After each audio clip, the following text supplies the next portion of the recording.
qué privilegio tener al Dios que tenemos, hermano.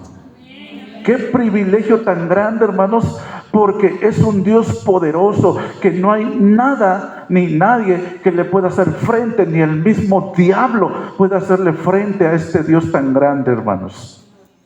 Y hemos visto, hermanos, en estos días, en esta semana, hermanos, hemos visto que Dios creó todo perfecto, tanto al ser humano, pero todo lo creó perfecto, tanto en el cielo como en la tierra.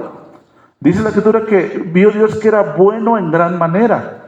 Pero todo lo creó perfecto, pero también creó al ser humano para gobernar la tierra, para señorear sobre ella, para dominar sobre ella, hermanos.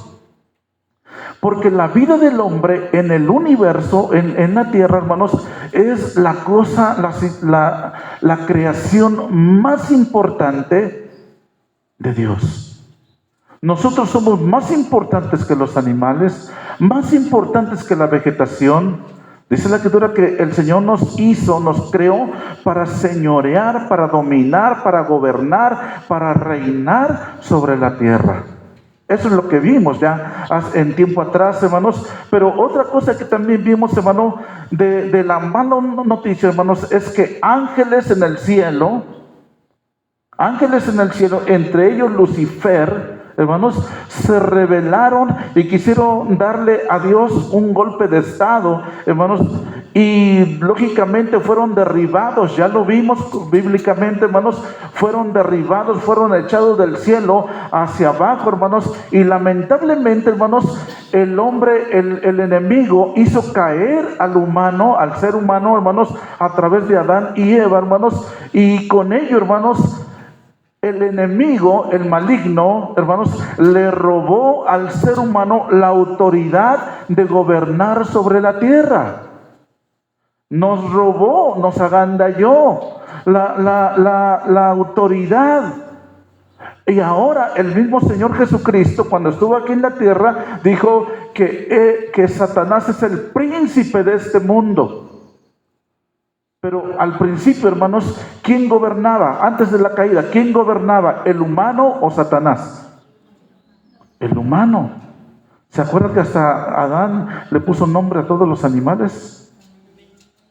Y Dios le daba le dio esa capacidad, hermano, de ponerle nombre, de ser tan hábil en el pensamiento, tan creativo, hermanos, y le puso un nombre a todos los animales. Dice, tú me gustas para serpiente, tú me gustas para león, y tú me gustas para esto. Y le puso nombres, hermano, porque él tenía la capacidad de gobernar, pero con la caída del hombre por el pecado, hermanos, dice la Escritura que Satanás le quitó, hermanos,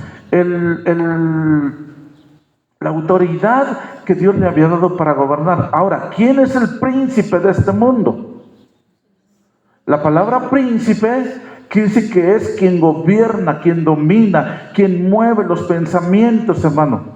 Entonces, hermano, sabemos que hoy en día el príncipe de este mundo es Satanás. Amén.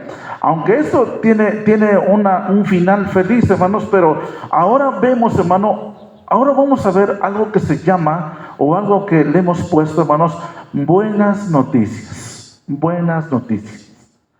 Y esto es lo que a mí me está fascinando, me estuvo fascinando toda la semana, hermanos, porque dentro de todo lo malo de la rebelión en el cielo, por ejemplo, en que Satanás y sus ángeles también fueron derribados a la tierra, hermanos, y hizo caer a Eva, hizo caer a Adán, hermanos, y con ello le robó, hermanos, le robó el privilegio y la autoridad de gobernar sobre la tierra. Y además, hermano, esto al hombre, al ser humano, le provocó la muerte eterna.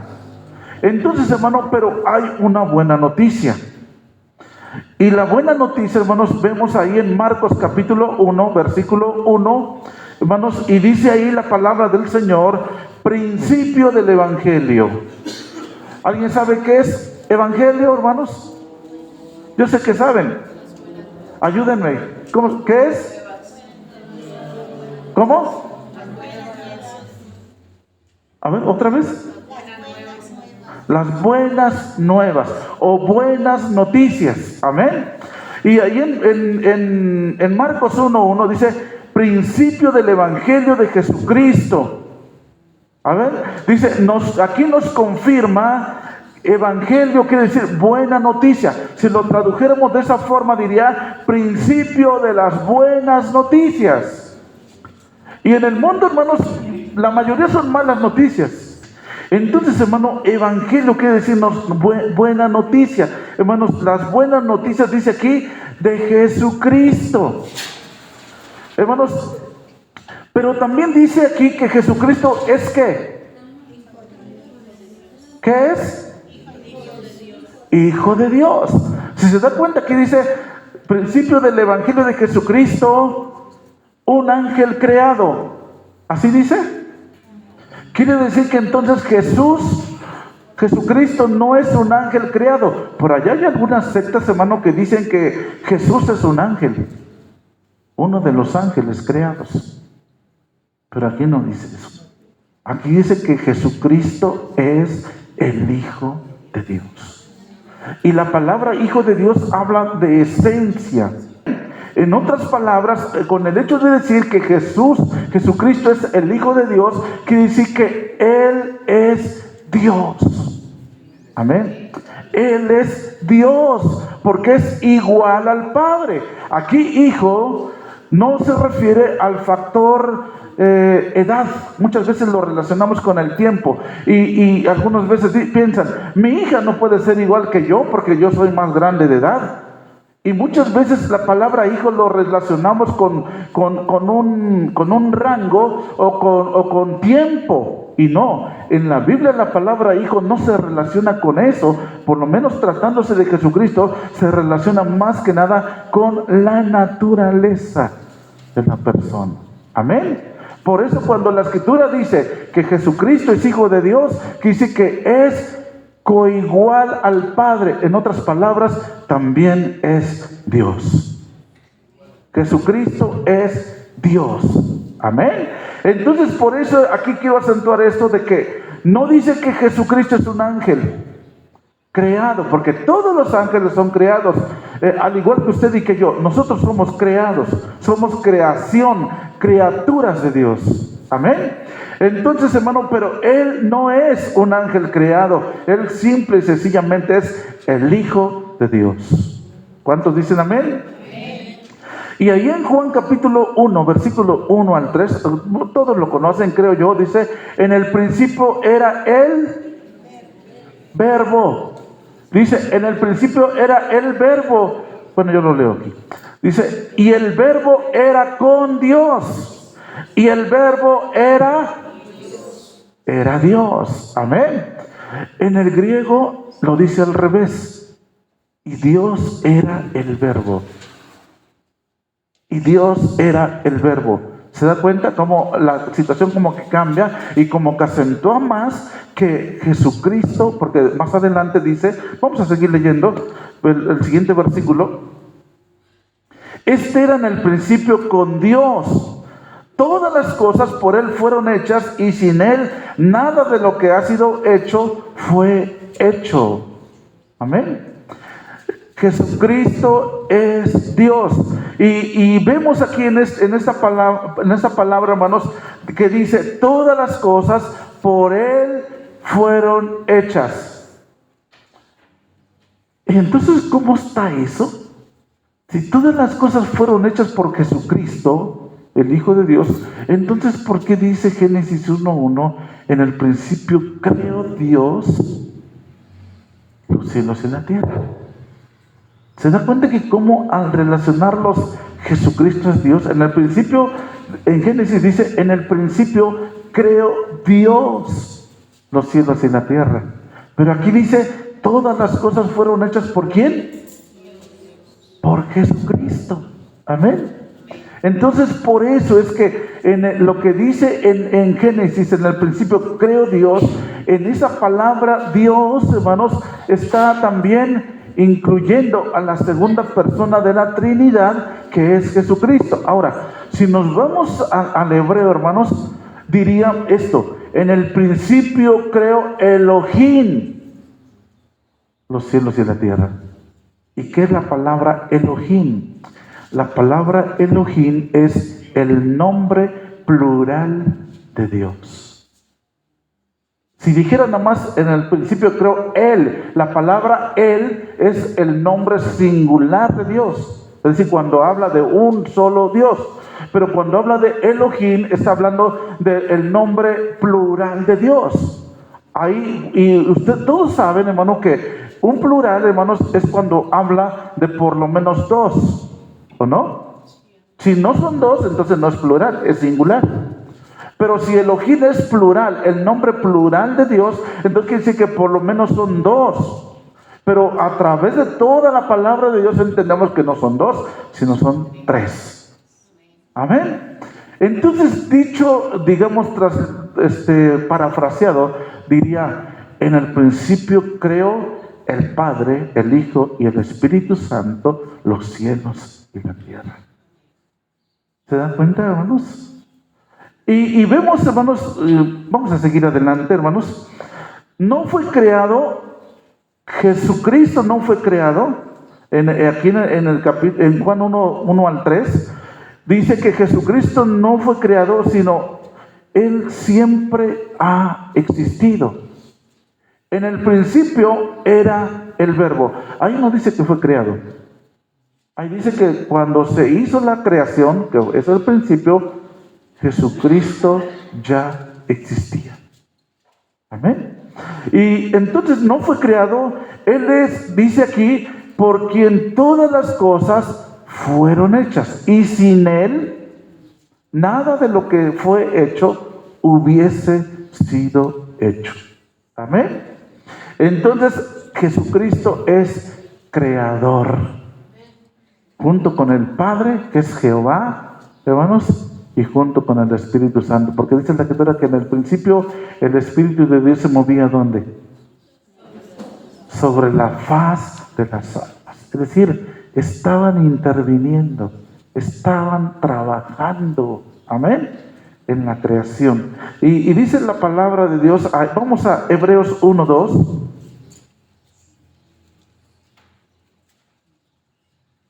Hebreos 1:2. En estos postreros días nos ha hablado por el Hijo, a quien constituyó heredero de todo. ¿A quién constituyó como heredero de todo? Dice, en estos postreros días nos ha hablado por el Hijo. ¿Quién es el Hijo? Jesucristo. Y dice, a quien constituyó heredero de qué? De todo. ¿Y por quién asimismo hizo qué? El universo. Entonces vemos aquí, hermanos, en la palabra de Dios que Él hizo el universo, pero cuando dice el universo, hermanos, incluye todo, los cielos y la tierra, incluye a los ángeles. ¿Quién creó a los ángeles? Dios. Pero aquí, ¿quién dice que lo creó? Jesucristo. Amén. Entonces Él creó a los ángeles y entre otras cosas, hermano, Él nos creó también a nosotros. Amén. Todas las cosas por Él fueron creadas, hermanos. Entonces vemos, hermanos, en el versículo 4 y 5, ahí mismo de Hebreos 1, hecho tanto superior a los ángeles. Fíjese, hermano, está hablando de Jesús, hermano. Porque por ahí hay algunos que dicen que Jesús es un ángel creado. Pero aquí dice la Escritura que Él fue hecho tanto superior a los ángeles, cuanto heredó más excelente nombre que ellos. Es decir, Jesús no es igual a los ángeles, sino Jesús está por encima, hermanos, de los ángeles. En cuanto a poder, en cuanto a autoridad, en cuanto a belleza y en cuanto a todos los atributos de la deidad de Dios, hermano, Él está por encima de los ángeles. Dice, hecho superior a los ángeles, cuanto heredó más excelente nombre que ellos. Entonces vemos, hermano, que Jesús no es un ángel, sino más bien es alguien que está por encima de los ángeles. El 5. Dice la palabra, versículo 5, porque ¿a cuál de los ángeles? Aquí está haciendo ver la superioridad de Jesucristo, hermanos.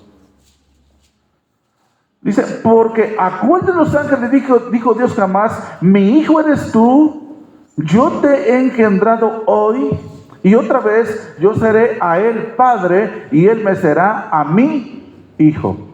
Amén. Entonces, algunos se confunden aquí, dice, porque dice, yo te he engendrado hoy. Y piensan piensan esa situación como cuando se une un matrimonio y engendran un hijo. No se refiere a eso. Se refiere un poco a eso, pero se refiere a la humanidad de Jesús cuando vino a nacer en la tierra a través de la Virgen María. Amén. Y seguimos adelante, hermanos, porque en el versículo 7,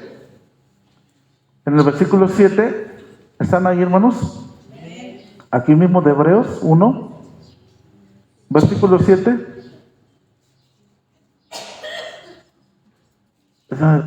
Apenas cambió. Ciertamente de los ángeles dice, el que hace a sus ángeles espíritus. ¿Quién hace a sus ángeles espíritu? Jesucristo, está hablando de él. Y a sus ministros llama de fuego. El siguiente versículo 8 dice, mas del Hijo dice, tu trono. ¿Se da cuenta cómo ahí le está poniendo un trono especial? Mas del Hijo dice, ese Hijo es Jesucristo, tu trono, oh Dios, por el siglo del siglo. Es decir, de la eternidad, tiempo pasado. Amén.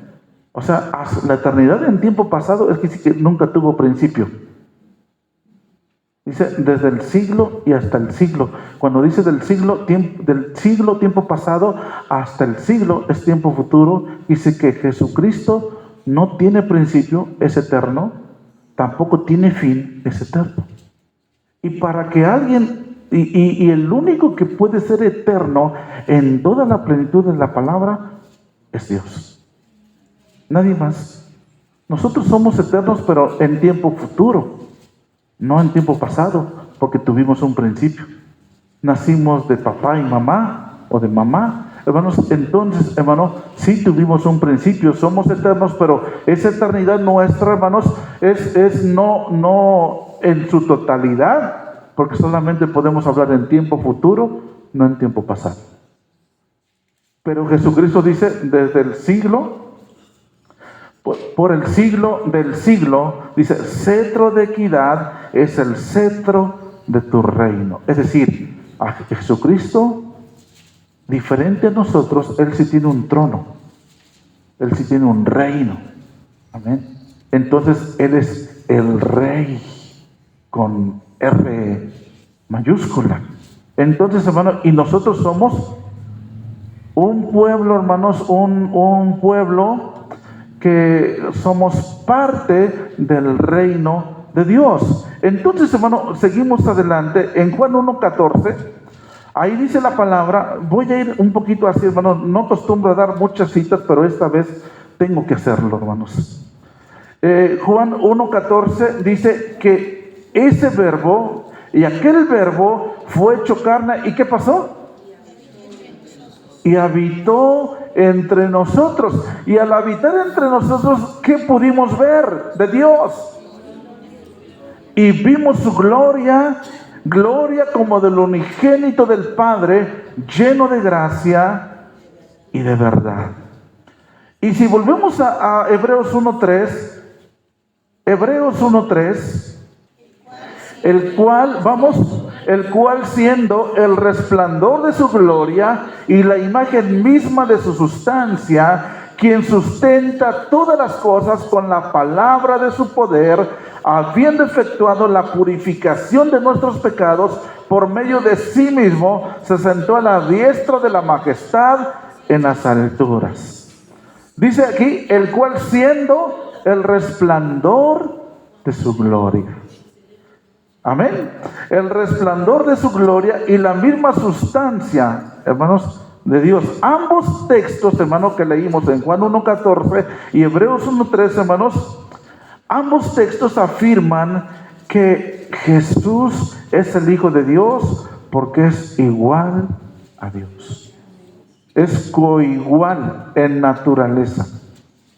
El Padre es eterno, el Hijo también, y así el Espíritu Santo es eterno, y así sucesivamente cada uno de los atributos o perfecciones de Dios, hermanos. Jesucristo tiene las mismas características, la misma naturaleza divina. En Génesis, aquí dice la palabra, el cual siendo el resplandor de su gloria y la imagen misma de su sustancia. ¿Qué es una imagen misma de su sustancia? Igual. Cuando usted va, hermanos, es más, cuando usted va cuando usted tiene un documento, una foto, hace unos meses atrás yo fui a sacar una foto por ahí, que por ahí anda, ¿no? Y fui y la saqué del celular. Después de que me hicieron la foto, una foto así en grande, hermanos, le dije allá al que me la sacó, le digo, hazme otra foto con esta. Y cuando me hicieron la foto, es tan perfecta, hermanos, que no hay original ni copia. Ambas son originales. Cuando usted saca una copia fotostática, de no ser que la original sea a colores y la copia sea en blanco y negro, es como se ve la diferencia. Pero una foto fotostática de una cosa de otra. Cuando la Escritura habla de la imagen misma de Dios, es decir, Dios Padre se dio a conocer a través del Hijo Jesucristo. Es más, Jesús lo dijo cuando Felipe le preguntaba, ahí en Juan 14, dice, cuando Felipe le preguntaba, dice, muéstranos el Padre, nos basta, porque le decía, a donde yo voy ustedes no pueden ir, pero Felipe, como no estaba entendiendo muy bien, le dice a Jesús, muéstranos el Padre y nos basta. Dice, ¿cómo? ¿Que no has caminado conmigo todo este tiempo? ¿No sabes que quien me ha visto a mí, ha visto al Padre? ¿Que no sabes que yo soy en el Padre y el Padre es en mí? Las palabras que yo hablo no son de mi propia cuenta, sino el Padre que mora en mí, Él es quien hace la obra. O sea, eran coiguales en todo. En la naturaleza divina eran iguales. Quien me ha visto a mí, ha visto al Padre. Amén. Quien me escucha a mí, escucha al Padre. Por eso aquí en ese versículo dice que Él es el resplandor de su gloria y la imagen misma. Esa palabra misma, hermanos, tiene mucho sentido. La imagen misma de su sustancia. Amén. Y quien sustenta todas las cosas con la palabra de su poder. Está hablando de Jesucristo aquí. Ahora, en Génesis 1:26, si gusta no lo busque, hermanos, porque lo conoce muy bien. La Escritura dice que originalmente Dios creó al hombre, ¿a qué? A su imagen. Amén. Es decir, como una copia, lo creó de una forma especial, de una forma perfecta, bueno, lo creó a su imagen, hermano, pero lamentablemente con la caída del hombre, la imagen se distorsionó. Amén. Se distorsionó, hermanos, quizás. Bueno, imagínense usted una foto que usted ve en la computadora o en el celular, ve que ahora hay efectos que pueden cambiar y usted ve una cara bien, pero si usted le pone efectos puede ser que ahora la nariz esté muy larga, que esté muy así, o qué sé yo. Pues más o menos así es, si fuera literal, así es como sería, pero en la forma espiritual. La imagen de Dios en el humano, en el ser humano, se distorsionó con la caída del hombre en pecado. Por eso la gran mentira de Satanás, cuando le dijo, no morirás, en otras palabras, si parafraseamos, le dijo, no te preocupes, si tú comes de ese fruto que el Señor te prohibió, no vas a sufrir consecuencias. Y veíamos hace 8 días, hermano, como cuando el enemigo quiere indilgarnos a pecar, nos va a decir normalmente, no hay consecuencias. El enemigo quiere hacernos ver que no hay consecuencias. Sin embargo, el Señor sí nos dice que sí hay consecuencias. Si usted comete un pecado, sí va a haber consecuencias. Dice, el día que de él comas, morirás. En otras palabras dice, si tú comes de ese fruto, que yo te estoy prohibiendo, vas a tener consecuencias graves. Amén. Entonces, si nosotros desobedecemos la palabra de Dios, vamos a tener consecuencias graves.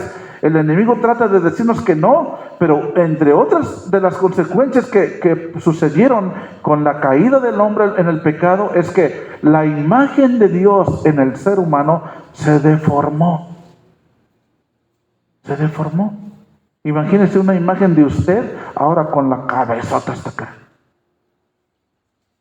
con la boca como trompa. O sea, imagínense esa distorsión. Así espiritualmente sucedió, hermanos. El pecado distorsionó la imagen de Dios en nosotros, pero ahora solo Cristo puede restaurar la imagen de Dios en nosotros. Ahora, no lo hace de la noche a la mañana, porque cuando venimos a Cristo, ¿cómo éramos? Tomadores, drogadictos, chismosos, calumniadores, y no sé cuánta cosa le podemos agregar.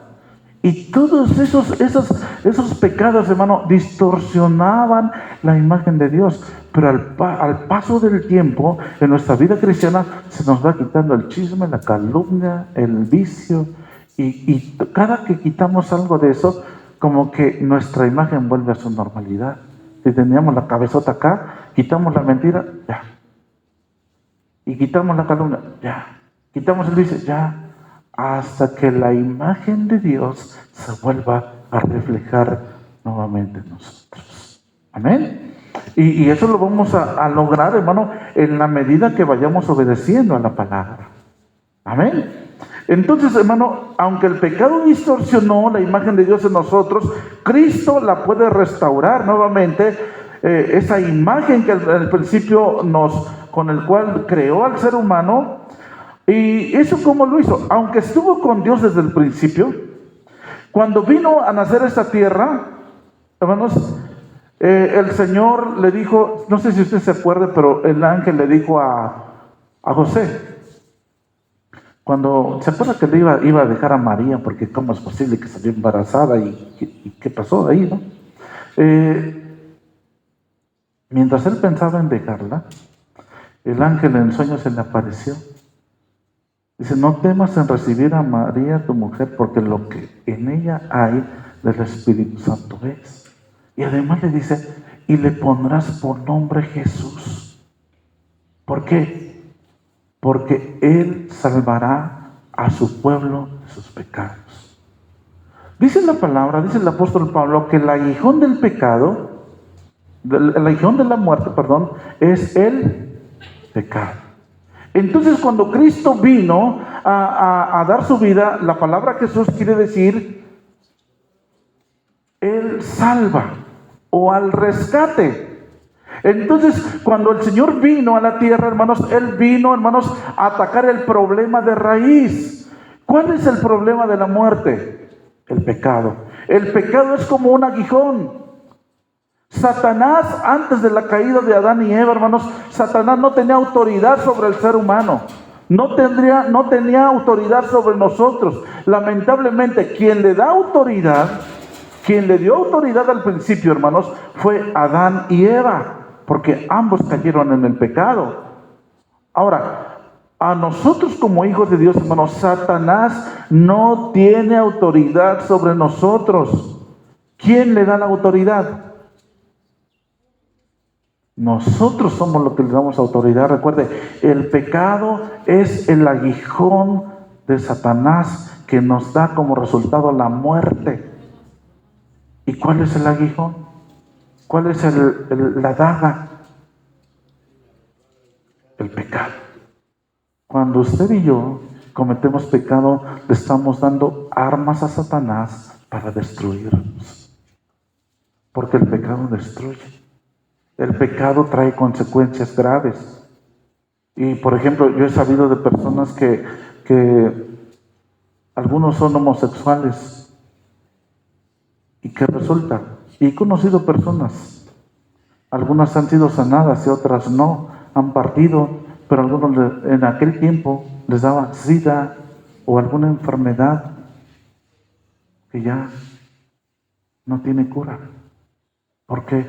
porque hubo un pecado ahí que trajo como que consecuencia muerte, porque el pecado es como una daga, como un punzón, o como dice la escritura, como un aguijón, una punta que se enclava y destruye. Pero cuando Jesucristo vino, por eso le llamó el ángel le dijo a José, le llamará su nombre Jesús, porque él salvará a su pueblo ¿de qué? De sus pecados, sabiendo que el pecado que nosotros cometemos es un arma poderosísima que nosotros le estamos otorgando a Satanás. Por eso es importante alinearlos. Si sabemos que algo está mal delante de Dios, que es pecado, no lo hagamos, porque nosotros le estamos dando armas a Satanás para destruir nuestra vida. Entonces, ese pecado, bueno, Jesús significa Dios salva, o alguien que va al rescate.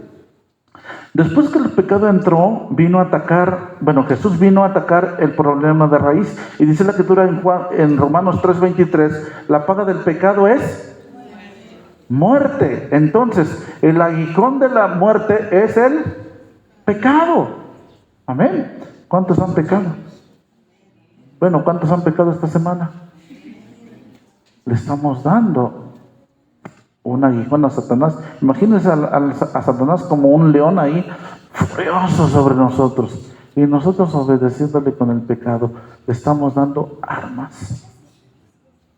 Dice la palabra, después que el pecado entró, vino Jesucristo. En la cruz salvó a su pueblo de sus pecados, y ahí donde se hizo realidad lo que dice ahí en 2 Corintios 5:21, al que no conoció pecado, es Jesucristo, al que no conoció pecado, lo hizo por nosotros, Dios lo hizo pecado. Al que no conoció pecado, por nosotros lo hizo pecado, para que nosotros fuésemos hechos justicia de Dios en Él, es decir, en Jesucristo. Jesucristo, ¿quién es el que no conoció pecado? Jesucristo.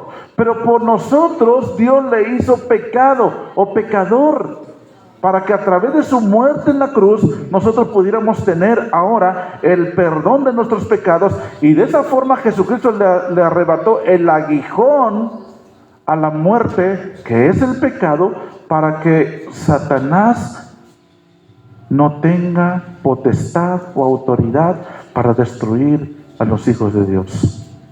Entonces, y en Colosenses también habla acerca del perdón, de que Él nos perdonó. En el Colosenses 2:13 y 15, a ver si lo podemos ver. Primero el 2:13, Colosenses 2:13, dice, y a vosotros, estando muertos en pecados y en la incircuncisión de vuestra carne, os dio vida. Fíjese, estando muertos, porque había pecado. Estábamos muertos porque el aguijón de la muerte es el pecado.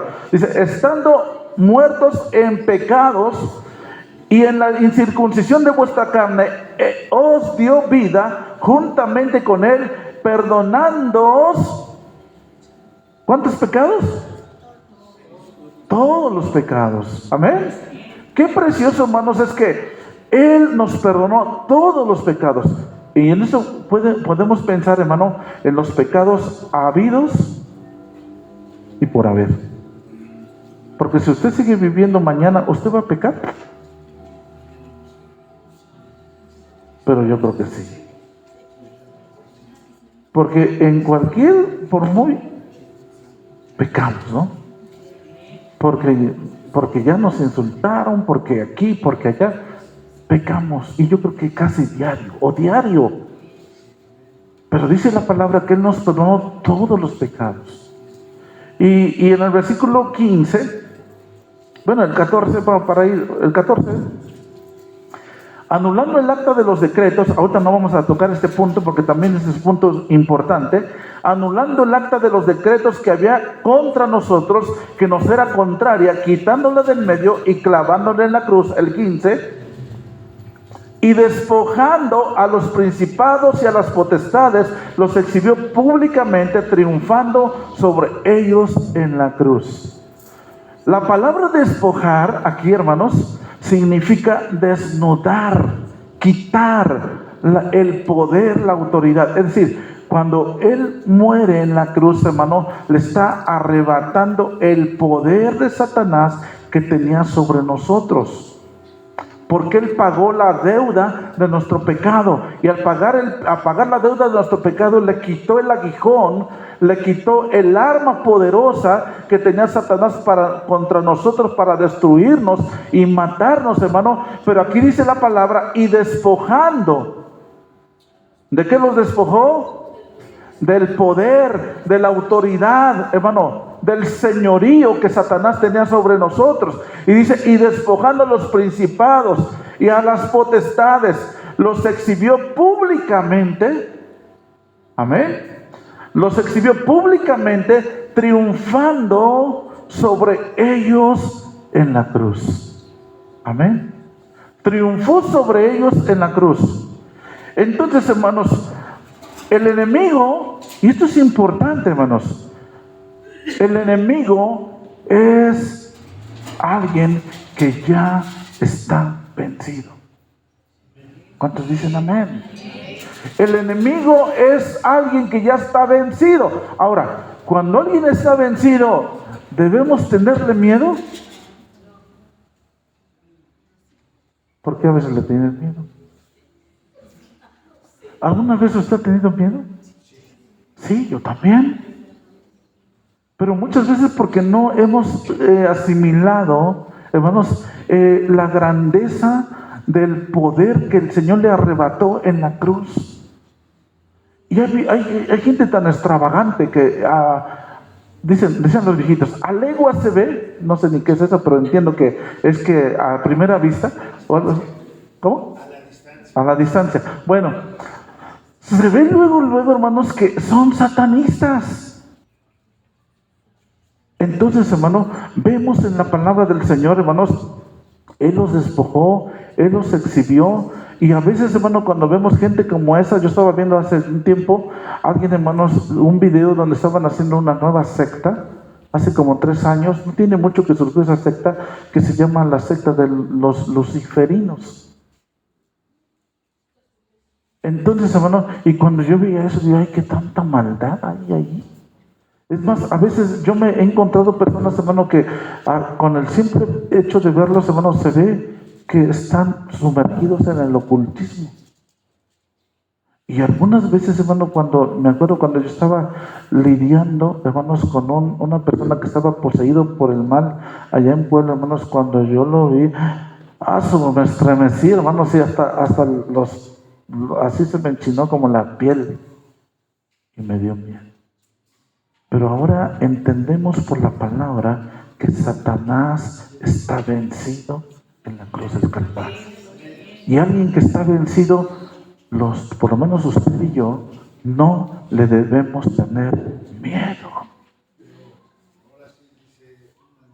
Por eso le decía yo, me estaba fascinando mientras estudiaba este tema, porque qué gran poder el de nuestro Dios, y qué dicha, qué privilegio tener este Dios así como el que tenemos, hermano, donde nada ni nadie le puede hacer frente, hermanos, nada, porque Él venció, hermanos, y dice la palabra ahí en Hebreos 2:14, no debemos tenerle miedo porque está vencido, pero ahí en Hebreos 2:14, esta palabra me estaba fascinando, hermanos, porque cuando yo estaba leyendo esto, estuve viendo que el griego, hermanos, y estaba viendo una palabra específica, hermanos, y lo que quiere decir esta palabra, a mí me llenó de gozo. Y dice ahí en Hebreos 2:14, así que, por cuanto los hijos participaron de carne y de sangre, Él también, Jesucristo, Él también participó de lo mismo para destruir por medio de la muerte al que tenía el imperio de la muerte. Fíjese qué tremendo.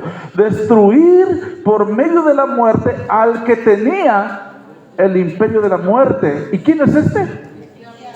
Esto es al diablo. Amén. Pero aquí me llamó la atención mucho y digo, destruir. Y cuando yo me metí, hermanos, cuando me metí ahí al griego, la palabra destruir, hermano, quiere decir dejar sin efecto. Pero no solamente es dejar sin efecto, sino, dice la escritura ahí en Juan capítulo, bueno, en Juan, no me acuerdo del capítulo, pero en Juan dice que él es como león rugiente, anda como león rugiente.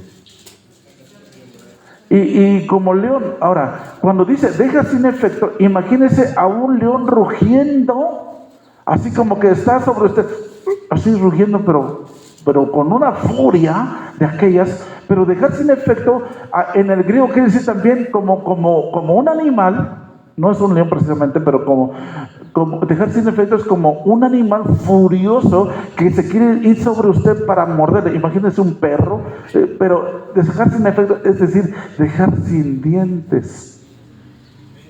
Pero si usted peca, bueno, si pecamos, me cuento, es como si usted le estuviera poniendo dientes de nuevo a esa fiera. Por eso la importancia de que si el Señor nos dice, no peques, no hagas cosas indebidas, como que nos estaría diciendo, no le vuelvas a poner dientes a quien yo ya se los quité. Ya lo dejé sin efecto. Ahora, viéndolo como un animal, es como dejarlo sin dientes, sin dejarlo sin el arma poderosa que tiene sobre nosotros. Ahora, si nosotros en el griego también, otra forma que quiere decir es que dejó inmovilizado. Imagínense una batalla, una pelea profesional o callejera, como sea. Dos se agarran al tú por tú, duelo de titanes, perdón. Y ese fue el duelo entre Jesucristo y Satanás. En la cruz del Calvario fue ese duelo. Pero en la cruz del Calvario, Jesucristo dejó al enemigo, a Satanás, inmovilizado. Viéndolo desde el punto de vista como una pelea, ya el Señor se agarró, se dio un trompito, dicen los muchachos por ahí, se dio el trompo a todo lo que da, y el Señor logró tirar a Satanás hasta el suelo. Ahora, lo que quiere decir ahí es que Jesucristo dejó a Satanás inmovilizado en el piso, y como ahí inmovilizado, como que poniéndole el pie.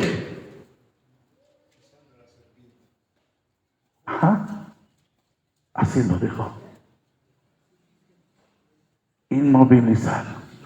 Por eso es que todos los que aceptamos a Cristo, Satanás no tiene ni dientes para nosotros, ni puede hacer nada contra nosotros, si no es por la voluntad de Dios. Cuando usted y yo cometemos pecado, le volvemos a poner dientes y lo dejamos libre para movernos a su antojo. Es decir, nosotros le damos con el pecado la fuerza y el poder para obrar en nosotros. Por eso la importancia de que eliminemos de nuestra vida el pecado, que es el aguijón de la muerte. Para mí eso es fascinante, hermanos. Es fascinante porque para los que amamos a Dios, para los que procuramos vivir en santidad, Satanás, si lo vemos como animal o como león o como perro, no tiene dientes sobre nosotros, y el Señor Jesús lo tiene inmovilizado con su pie sobre su cabeza, y ahí te estás, y aunque estés rugiendo, aunque te hagas malabar y medio, no te vas a poder levantar, porque tengo un pueblo santo, un pueblo que se preocupa, un pueblo que me obedece, un pueblo que escucha la palabra y actúa conforme a la palabra. Eso es lo que nosotros tenemos que hacer. Y si seguimos adelante, hermanos, en el Colosenses 1:13,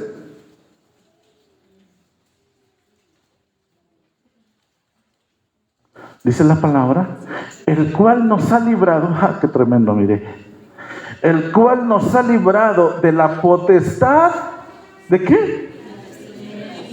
Amén, gloria a Dios. El cual nos ha librado de la potestad de las tinieblas y nos ha trasladado, ¿qué? Al reino de su Hijo Jesucristo. ¿Quién tiene la potestad de las tinieblas? Satanás.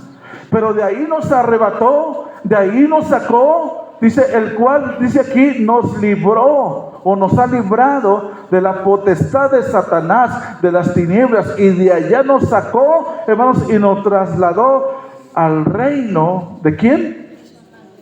De su amado Hijo, nuestro Señor Jesucristo. ¿No es maravilloso eso? Y aunque el enemigo, a través de gente malvada, gente incluso depravada, quiere hacernos daño, pero el Señor siempre extiende sus alas sobre cada uno de nosotros. Qué importante, hermanos, es abrazar la fe en el Señor, hermanos. Y seguimos adelante, hermanos, porque Cristo, en Romanos 14:9, porque Cristo para esto murió.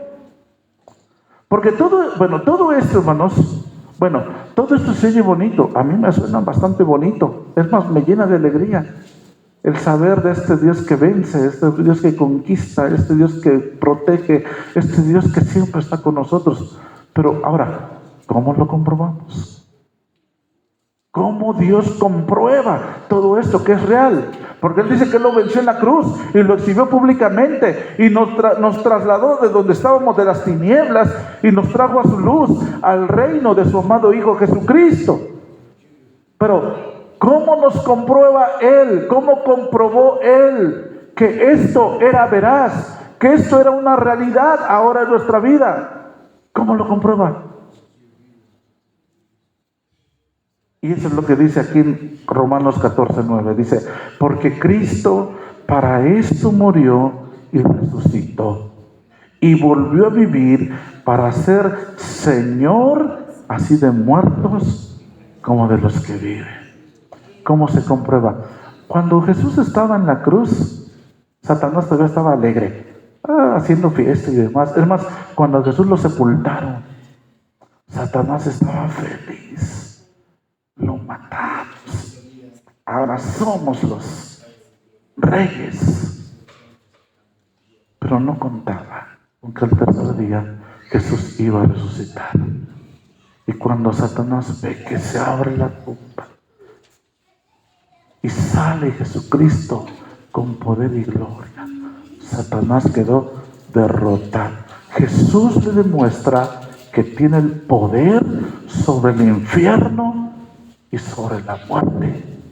Y le arrebata las llaves, le arrebata, hermanos, su aguijón, que era el pecado. Porque ahora cuando venimos a Jesucristo, el Señor nos perdona nuestros pecados, porque Él pagó el precio que provocó el pecado, que era la muerte. Pero Jesucristo, por su muerte y por su resurrección, le demuestra que ahora tiene el poder. Es más adelante vemos, hermano, podríamos verla ahí que cuando Jesús empieza con el poder, tiene el poder, le arrebata el poder a Satanás. Jesús empieza a demostrarle a Satanás su poder, su autoridad. Y vemos en la palabra, por ejemplo en Marcos vemos, hermano, que a un hombre, él le expulsó legión de demonios. Legiones es entre 5,000 y 6,000. Entre 5,000 y 6,000 demonios, hermano, Jesucristo expulsa de este hombre. Y con eso está demostrando Jesús que Él tiene todo el poder sobre los espíritus demoníacos y sobre el mismo Satanás. Amén. Y otras cosas, hermano. Por ejemplo, también ahí en Lucas 13:16, hermano, dice la escritura que sanó a una mujer que el maligno tenía atada. Imagínese una persona atada ahí te me estás. Y ahí lo tiene, subyugado, atado, esclavizado. Pero llega Jesucristo, hermanos, y dice la escritura que el Señor Jesucristo libera a esta mujer que Satanás tenía atada. Desata las cadenas espirituales, hermano, y la libra.